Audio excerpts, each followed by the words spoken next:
What is up, good people of YouTube? So I'm doing this video not only for you guys that are interested in this kind of stuff and how to winterize your summer home, but as well as my siblings, since I've been the one shutting this place down for the last several years. God forbid something happens to me, they'll have a video of it. So we're gonna shut this water down and winterize the system. This is a real good time to clean your toilet because you're gonna have to get in there and remove that water. So the first thing you guys are gonna want to do, if you have not already, you're going to want to install some valves at the lowest point in your home. The lowest point, whatever pipes are at the absolute lowest, that's where you're going to want to install your drain valves. So now we're going to go up top and show you this well pump. Alright, so this is our well pump. This is a shallow well, meaning it's only about, it's less than 60 feet in the ground. And if I remember right, this pump, or this well is almost exactly 60 feet in the ground. So we're in an area in northern Michigan where you don't really need a deep well in order to get good water. As a matter of fact, we've had this water tested, and 3 different laboratories came back and said that this was some of the purest drinking water they'd seen. So that's a good thing. Matter of fact, if you guys know a spring water company by the name of Ice Mountain, that place is right around the corner from here, and they pump their water out of this area. So the way we have this set up, I can basically shut this system down with no more than a set of channel locks. So the first thing you want to do is kill water. First thing you're going to want to do is kill power to your well pump. Now if you do have a deep well, same thing. You're going to want to kill your power to your well, and then you would shut it off at as close to that well as possible. Hopefully on the other side of where you shut it off, it goes underground. If you are on city water, you're gonna.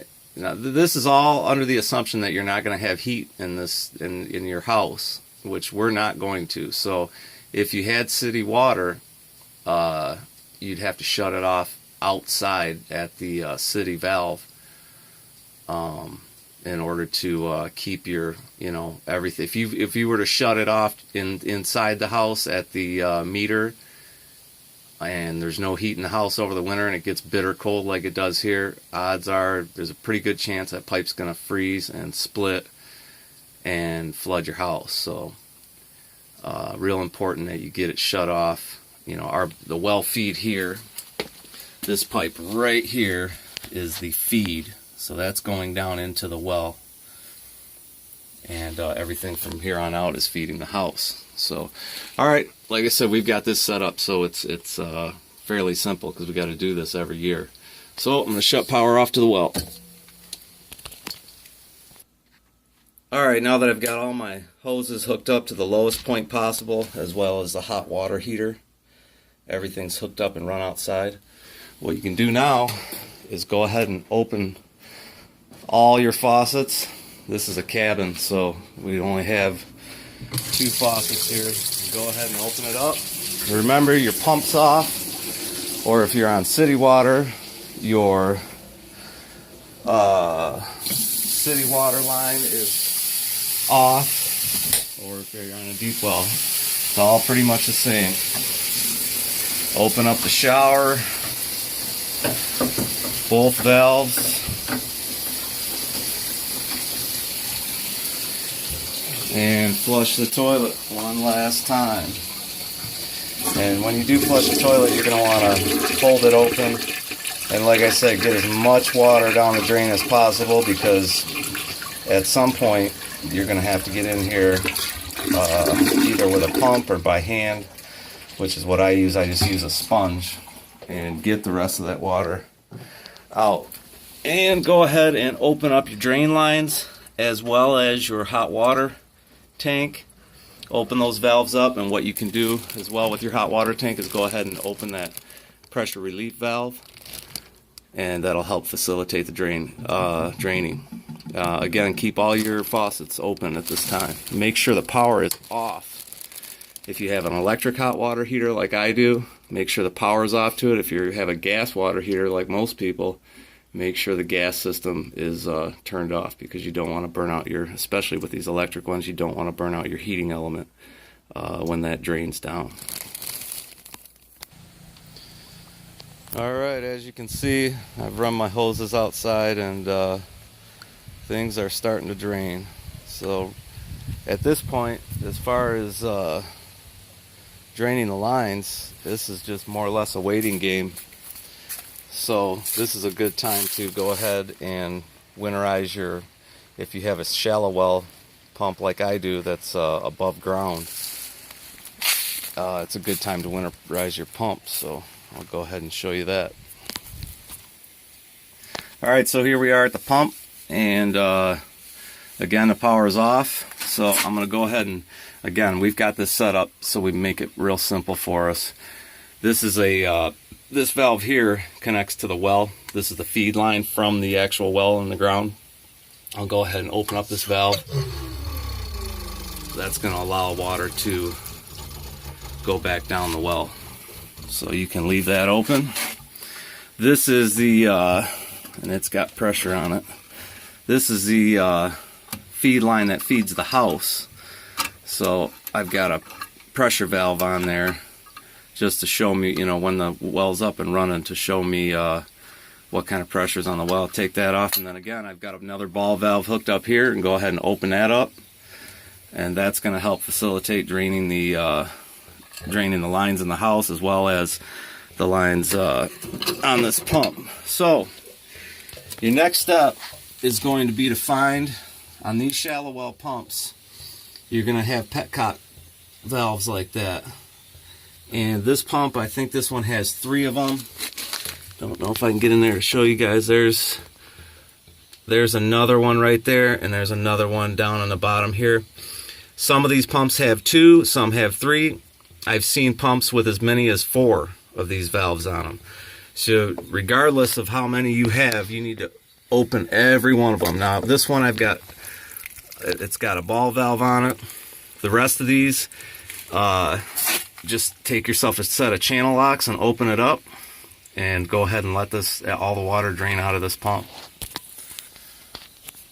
So it is worth noting that these little petcocks here, it's just like you would think. Left is loose, right is tight, but they are a reverse thread. So you see that, how it's actually turning in. That's open. So again, open as many valves as you can on these pumps. This is a miscellaneous feed line here. There goes my compressor. Within a few minutes here, once we start draining, I'm going to hook this compressor up. Again, we've got this set up simple. We've got an air chuck line right there that I can hook my compressor up to when I'm ready to start blowing air down the system to blow out the lines in the house. Once again, all the water lines are draining, they're doing their thing, and all you can do right now is wait until this water starts slowing down. And I see on one of the lines it's already slowed down to the point where I don't see anything coming out. So that is, I'm not sure which one that is, but this is the hot water tank here. You can see the steam coming off the water. So yeah, it's just a waiting game at this point. Okay, so now that the water is just about finished draining manually, what I will do is, again, if you set yourself up the right way and make it simple on yourself, it's, you know, a couple extra valves here and there is going to go a long way. So what I'll do is, again, this is the feed line going this way to the house.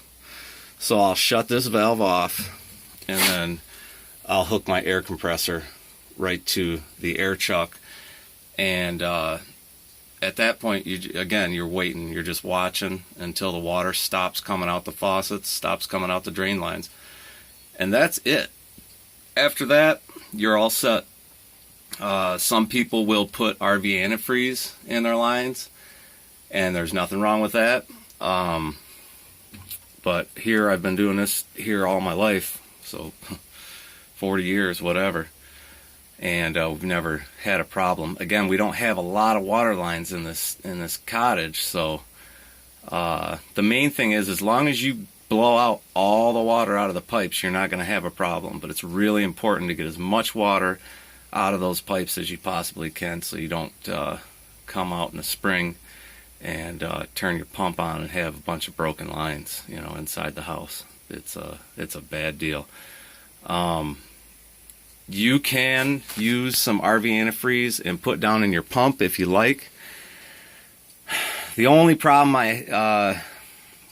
that we've had, we did that one year just for the hell of it, and we had a problem getting the pump up and running, and ended up having to have a guy come out and pump the well out. And if you guys know, you know, when they clean a well, whether it's a shallow well or a deep well, basically what they do is they hook air to the well line, and they just blow it out until there's no more RV antifreeze. I guess from my understanding was that when you put RV antifreeze in these pumps, it does something.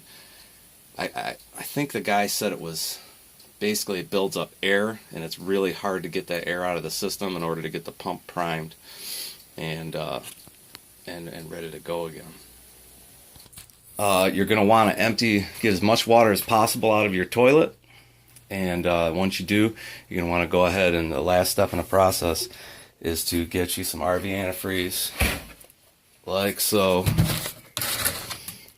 and you're going to put this down the drains, just in the drains, maybe say 16 ounces in each drain should be plenty.